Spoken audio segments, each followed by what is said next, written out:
caused an explosion, and the roof of this home and several other properties, 3 other properties in the area were heavily damaged. We did hear from witnesses or neighbors who say they saw people who were being pulled from the wreckage of this home that exploded on the scene. Janet Katsuyama on the ground there talking to folks, trying to get the latest information from people in this community about what is happening here. Jana? Yes, you know, this is something where we asked the assistant fire chief how long this might be evacuated. There is a mandatory evacuation here, and we have been speaking to people who felt the impact, who saw the fire and the explosion from different cameras. I'm going to ask if we can cue up some of the sound that we had, the comments from Deborah, who lives next door, as well as people who live across the street, the Maldonados, who shared doorbell camera video that they got. Why don't we start there with that? Because they said that they could hear the explosion, and when they came outside, they were able to see the fire. And then when they went back to their doorbell camera, they saw the actual explosion of this house. And they said the house shook. They could feel the impact. If you take a look at the video, you can see just the extent of the energy that came out of this explosion. We talked to both Christian and Brittany Maldonado, who live across the street, and here's what they had to say. We were inside the home just having a family conversation, just business as normal basically, and suddenly we heard a loud bang and it shook the whole house. I wasn't sure what it was, maybe an earthquake, something simple, but it was way too abrupt to be an earthquake, and that's when we ran outside and we saw this explosion, the fire. You know, it was just, I'm not sure how to describe it, was just scary, you know, just a big explosion, and I was just kind of traumatized to work for my neighbors, you know, my neighbors okay, yeah. You know, what's going on. And we understand from another neighbor that there was a mother and a child who came out, was taken, transported, one of those 6 people transported to the hospital, as well as another man who is being worked on in front of the Maldonado's house. Now, we also spoke with a woman, Deborah, who lives next door to the house. She said she could feel the impact. Here's what she told us shortly after that explosion. Well, I was in bed, and next thing I know, you hear an explosion, and the roof fell in on me, the inner roof with everything. And so I was calling my husband. I thought maybe it was an earthquake, and it took him a while to get to me, which isn't like him. He was in the kitchen. He saw the gas go down on the gas line, and within a minute, the explosion hit. Every window in my house is blown open, cracks in the ceilings. It's destroyed. And you got out safely? We got out safely. And back out here live, we have been here since shortly after that explosion. And if you were just joining us a short while ago, the Assistant Chief Ryan Nishimoto just gave us an update saying that there were 3 buildings that they found on 2 properties that have been damaged. 2 of them they believe are residential structures. There's also an outbuilding, something which right now they're trying to get to the bottom of as to what caused it. Jana Katsuyama, Jana, we thank you so much for that update from the scene there. You've been talking to neighbors, and we're trying to get as much information as we can to the residents who live in this area because that mandatory evacuation remains underway at this point. There is no number, as you might have heard during the press conference when we spoke to the fire department and Alameda County Sheriff's Office. They did not have a number on how many people are under this mandatory evacuation order right now, but they do have that area roped off. Many people will not be able to return home for the time being, and of course, that will not happen until PG&E gets on the scene and has a full assessment of exactly what is happening here and whether there's any danger to the public. In this live video on the ground there, you see people just waiting around in this area. This is a well-traveled area, and what was happening here was an improvement project on East Llewellyn Boulevard. It was undergoing some upgrades, including a widening the roadway for travel, pedestrian walkways, which was being upgraded with trees at the time, and this had been going on for at least a couple of years now. Let's turn things over to Devin Truby. She is here because she's been tracking how the weather is impacting the issues happening here in Hayward. Devin. Yeah, absolutely, Andre. I'd like to start with the street view first of satellite and radar, which shows that this explosion actually not big enough to be picked up on satellite and radar that we happening here and whether there's any danger to the public. In this live video on the ground there, you see people just waiting around in this area. This is a well-traveled area, and what was happening here was an improvement project on East Llewellyn Boulevard.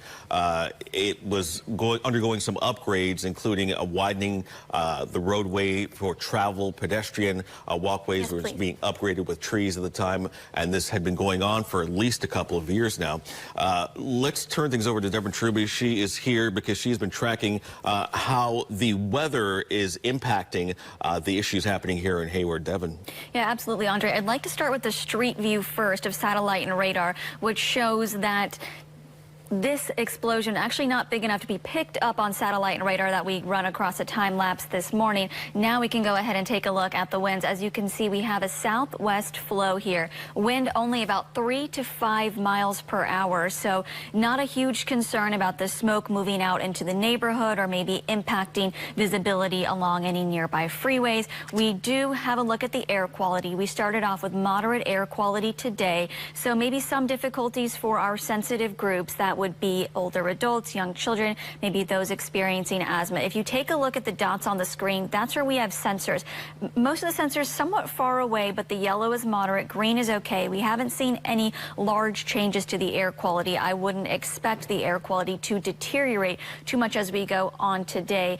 We do know about the natural gas, that's majority methane, which runs underneath the home. So the concern would be CO2, methane, benzene, some nitrogen oxides if we're talking about chemicals being in the area. But because it's such an open area, light wind, it should be okay. And now, however, if you are one of the sensitive groups, or if you're feeling shortness of breath, anything like that, a mask is always advised. You can do an N95 because the particulate matter can be very small with the debris, with the gas, the fibers.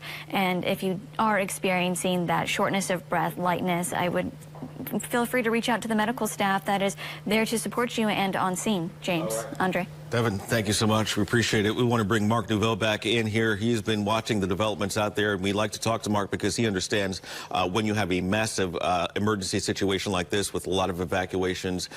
He understands what goes into this, former FEMA coordinator.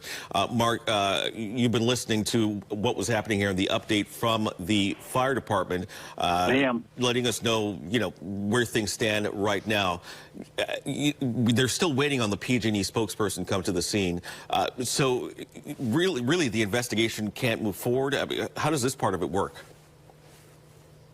Well, what they're going to do is they want to make sure everything's safe, right? The gas is definitely shut off. They don't have any leaks anywhere else. They don't have problems because of the pressure in the lines are adequate, so they're coordinating with PG&E. You know, the whole incident has taken a step back in terms of urgency. It's not as urgent as it was, but they're also very precautious here. They don't want something else to transpire. They want to make sure they can continue to have traffic flow in that area because of the economic impacts when you have tremendous traffic delays.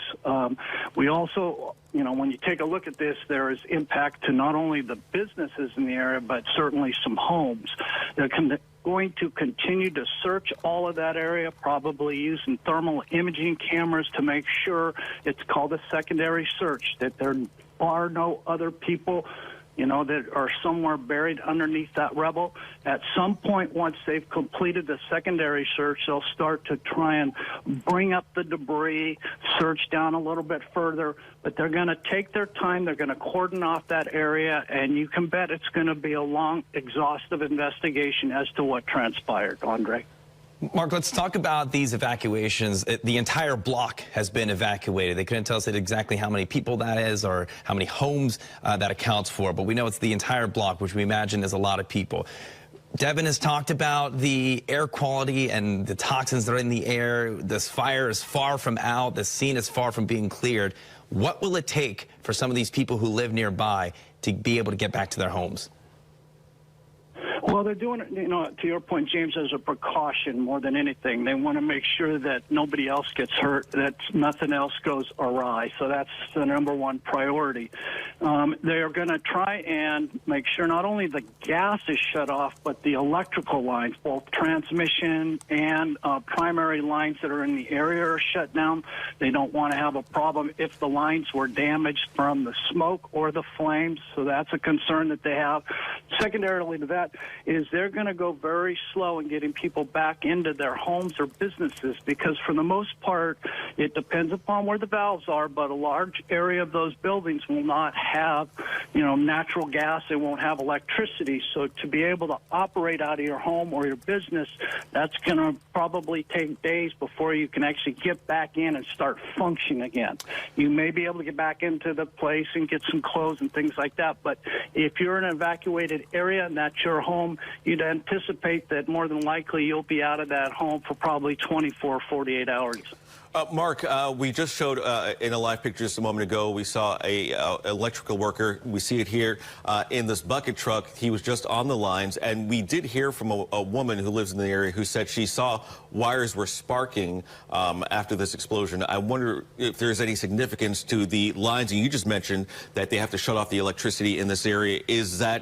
Does it pose a danger when you have a gas leak that these lines are still running, even if it's not directly over the site where it happened? Yeah, certainly, Andre. That is a concern, and they're going to shut down electricity in a large area, not just the immediate area where the fire was. They want to make sure they grid off that area so that there's no other problems.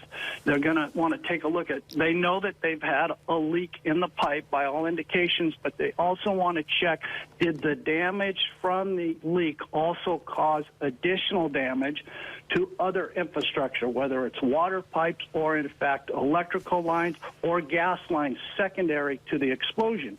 So they're going to be doing some more investigation to determine how to restore that service, what it's going to take to do that. Andre? Mm-hmm. Yeah, I'm looking at the PG&E power outage map right now. It seems like they have it pretty narrowed down to where this is all going down because only about 50 customers, I should say, are without power at this moment. So it looks like PG&E probably already went ahead and did the shutoff that it needs to do. That might have already been in place for hours now. But you can see the crews that are still on the scene here. It's going to be this way. It's going to look this way for quite a long time. Mark, is there anything else that you've gathered just from seeing the video and hearing these updates from the fire department that have really been sticking out to you? Most importantly, I think, are the people. I'd want to, just from a human interest standpoint, find out how they're doing, what their injuries are, where they were transported to, make sure their families are updated and understand what's going on, been notified so they can get to the hospital. That would be primary. And if they can, I'm sure in successive media interviews, they're going to touch on that. All right, Mark, if you want to hang tight with us, I want to just play a little bit more of the sound from the press conference a little bit earlier when All right, as you see, they were listening into our coverage partners there at Fox 2 as they're breaking down the very latest as this explosion. We know that 6 people have been injured there, and that in the fire in Hayward, California. We're going to continue to watch and monitor the situation. We have to step away for a quick 2-minute commercial break, but we'll resume our coverage after this.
Thanks for being with us here on Live Now from Fox. I'm your host, Christina Evans. We do want to continue on with our coverage of today's top stories. We've been listening into our coverage partners there in Northern California as they're covering this explosion that's injured 6 people there. Let's listen back in as they're still covering every angle of what's happening on the ground. From the deputy chief himself there that about 3 buildings were hurt. 2 of those buildings might have been homes, might have been houses where people actually live. And we've heard from a number of neighbors who said they think a mother and a daughter might have been taken to the hospital as a result of some of these injuries in this explosion. We haven't heard that from the fire department yet, who's been giving us these updates. We know 6 people are in the hospital. They've not given us any word on their condition or who they are. We know at least 2 of them might be workers. The others might be people who live in the area, but that's all information that we haven't confirmed just yet here. But nonetheless, an incredibly terrifying situation. At the time of the explosion, you see what looks like PG&E crews working on the lawn of that house. You see one guy who's very close to the explosion runs away from the lawn, and as chunks of this roof are falling on top of him. There's another man who's behind the truck that you see that's just in front of the lawn closest to the camera here. He reacts, steps back, tries to get cover. You see him protecting his head as well, but there's what looks like a gentleman even closer to the explosion who's running away. Again, incredibly scary scenario. All right, so we are waiting for the next update that's going to be coming down from firefighters, the fire department, and first responders as well. Mark Nouveau, he is on the phone with us, former FEMA coordinator who's been watching and tracking all of the things along with us today. Mark, and before I get to Mark, I just want to show, if we have that traffic camera that's in the area, this is off of 238. I just want folks to see and understand what's happening here. This is on East Llewellyn on-ramp, so the fire is happening in that neighborhood to the left of your screen, right on the other side of that border wall, and you can see the traffic. There's a Caltrans truck on the lower left-hand corner of your screen. That area is blocked off right now. People are not allowed to exit at this intersection.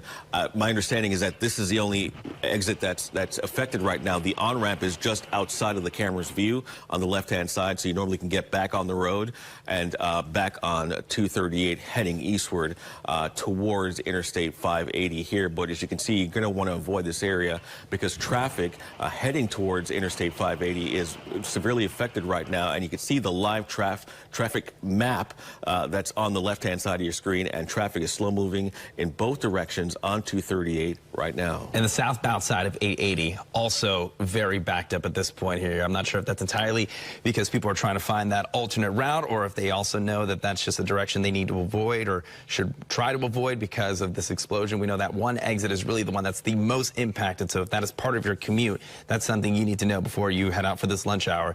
But we know 880 has a pretty big backup. You're seeing live right now 238 moving along very slow. Of course, we'll keep an eye on that and bring you updates as we get them. All right, so right now we understand that this is video from earlier, by the way, if you're looking at this, but this shows the intensity. This was taken, I think, about 30 minutes after the fire started, and this was in the intense battle to stomp out the flames here. There were about 3 fire trucks that were dumping water on the flames.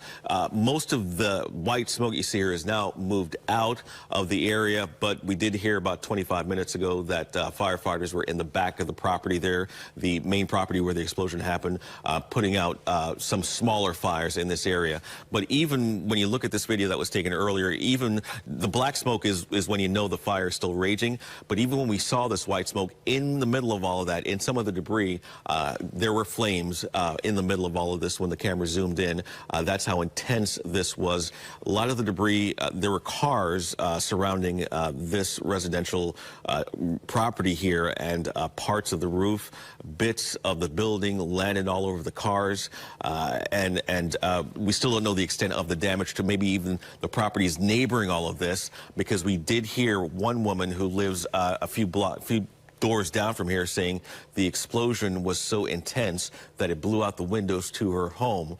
And it knocked her husband to the ground. And it knocked her husband to the ground. And then we had the resident who shared their Nest video camera, who lives directly across the street from where this explosion happened. And they said debris from that house, in this video you see right here, debris from the explosion scattered onto their property. And you could see, you know, the intensity of the blast and all of the debris that was thrown into the air. About 3 minutes after this is when the fire actually erupted here. As we take a look at this video, it is just incredible to see here and watch those people run away after seeing that explosion happen. Yeah, the reaction we're hearing from people, they thought it was an earthquake. One woman said that she thought a bomb went off. They were immediately concerned about the people who not only live and work near that home, but some of the neighbors too. We talked to someone who was just next door saying that, you mentioned it, Andre, all the windows were shattered, and all of those people are still not yet able to get into their homes. Probably not going to be able to do that by the end of tonight either. So it's likely going to be a 48-hour period until this area is really safe enough for these people to get back in. And we're not just talking about because of the threat of fire and some of the smoke still in the area. We're talking about some of the toxins that have been released as well. Natural gas, of course, that's been released into this part of the neighborhood too. Keep in mind, there's still active fire on the scene. 3 hours after this explosion happened, and for 3 hours that these firefighters have been here, they are still putting out not just hot spots, but actual flames that still remain on this property after this major explosion that we've been seeing in this video over and over again. So many neighbors are wondering, are their neighbors okay? 6 people now in the hospital, everyone now hoping for the best. Yeah, and I just want to give an update here. When something like this happens, our entire team works, you know, in their various capacities to understand how this is affecting the neighborhood. Roberta Gonzalez also, she's been watching this, our meteorologist here, and she says from a weather standpoint, the winds this morning are light. They're helping disperse the smoke from the fire, not seeing significant air quality impacts at this time, and the plume is lifting rather than settling near the surface, and we have seen that as about an hour ago, we did see that entire block where this happened. There was still that smoke just hovering over the area. Granted that a lot of the fire is out. It's not as intense as we see here from this video as it was a short time ago. So some of that fire is lifting and drifting away. Also, winds, in addition to the winds being light, no strong gusts, no rapid shifts expected in the next few hours. And this means no threat of smoke suddenly blowing into neighborhoods, no wind-driven fire spread, no visibility concerns on nearby freeways beyond normal haze that we're having here. And we did see that live picture from 238 just a moment ago at Llewellyn. We didn't see any heavy smoke covering the highway. That is certainly some good news because traffic is already bad enough, as you look live here, bad enough as it is already. So you don't need that smoke causing any more traffic issues because so many people are affected by this that are traveling in that area. Can we talk about the people who live in the area too? Because, you know, obviously the first reaction when an explosion happens outside your house, there's probably a little panic, there's a little fear, there's a little worry. We've heard a lot of frustration too. A lot of people who have talked about this construction project outside their door. And it's not just because of the noise. They say that this is a project that they have disapproved of for months. And I think even one woman went as far to say that she isn't surprised that this happened. Yeah. She said that her husband, she was talking to her husband in the house, he saw, he was noticing something in the construction work, and then he actually saw the explosion happen with his eyes, and that's the same husband who said he got knocked down from the force of that explosion. Just as someone who's been in this neighborhood multiple times or so, a friend of mine lives about a block off of Llewellyn here, and that construction goes on and on and on. You could hear the drilling, like, even from a block away, so I can understand the frustration if you live there. And this construction was going up right in front of these people's homes. So it was, right outside your front door. You could hear the drilling, the moving, the earth movers moving around, breaking up concrete. At 7 o'clock in the morning. Pipes at 7 o'clock in the morning, which is when one woman said she started hearing this. So you can understand their frustration, what was going through their minds. And they were already frustrated, they say, because they thought that this work was being done without communicating the impact on the community, how it would affect their lives. And so we have heard a lot of that frustration this morning as we were out there speaking to the residents who live in this area and that are affected by what's happening here. And this is one of the pictures here. This is where part of the construction was going on. You could see the barriers that are up, and it was coming up right on the sidewalks. Some people were getting frustrated about that. But what this was an improvement project that stretched right here from Llewellyn, right by the 238 exit, and it was going all the way down to another section that's not affected, but a little further down. But they were improving, building out so more cars could be accommodated on the street, and it would be more bike friendly and pedestrian friendly as well. And that's the work that's been going on here for, some people say, 2 years, but it's been affecting them. And I think this explosion has ignited something in them, to speak up and express their frustration with us about just how this project was going about being undertaken and the effects on their lives as well. It sounds like they've documented it too. There was one woman who talked about some sort of petition or even as far as a lawsuit to, I don't know if that was to actually stop the construction from going on, but at least giving them an opportunity to voice their concerns and their disdain for that entire project. Some saying that it was taking some of their property away. Some, of course, just complaining about the overall noise and how early it started as well. But it's crazy to think, the way that some of these people described it, it was started as a mundane day. It's just another day that you're hearing this construction noise. You're thinking, oh, there it goes again. It's 7 a.m. right on the dot. That's how my day is starting, and that's how it has started for the last few months. Then they feel something, that they most often are attributing to an earthquake, thinking that with some of the seismic activity that we've seen in the last month, it's one of these other small earthquakes that's hitting the East Bay, only to find out once they head outside that there's a large plume of smoke, fire starting to develop, and now multiple buildings, several buildings on different properties are either destroyed or heavily damaged. And now they're all, of course, worried about the people who live there, who work there, concerns for their neighbors, too. Yeah. The reactions from these people. All right, as you see, they were listening into a bit of Fox 2's coverage there. As 6 people have been injured in an explosion and fire in Hayward, California. I mean, the video that we keep watching there on our screen is just devastating. So I want to take you back out live to the scene there. We still have a few cameras that are giving us that on-the-ground portion of this. You can see emergency crews are out there, as well as some of the construction crews who have been on the scene as well all day long. Just about at the top of the hour, we did get an update from some of those fire officials who have been watching everything as it's unfolding. They did promise that they will be giving yet another press conference update later this afternoon. They did not specify a time, but once that happens, we'll make sure to bring it to you here on Live Now from Fox.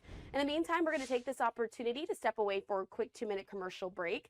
On the other side, we'll be heading back to Washington, D.C. I want to show you this live vantage point that we have there of the U.S. Capitol building. It was a big deal today as the Senate tackled health care. It's one of the conversations that's been happening so long there on Capitol Hill about what's going to be done here in this country surrounding that. In just 2 minutes, we'll discuss everything that happened within the vote as there were dueling bills voted on within the chamber. Stay right here with us.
Thanks for being with us here on Live Now from Fox. I'm your host, Christina Evans. Do want to continue with our top stories that we're following today. And as I promised, we're going to be talking all about healthcare. Here on Live Now from Fox, we've been following this all week as we were anticipating this vote that was scheduled to happen today on the Senate side. But ultimately, the Senate has rejected these dueling healthcare bills that were voted on today in the chamber. And so ultimately what we know, the Senate rejected these bills, all but now guaranteeing that those Obamacare subsidies that have been used for more than 20 million Americans are set to lapse at the end of the year.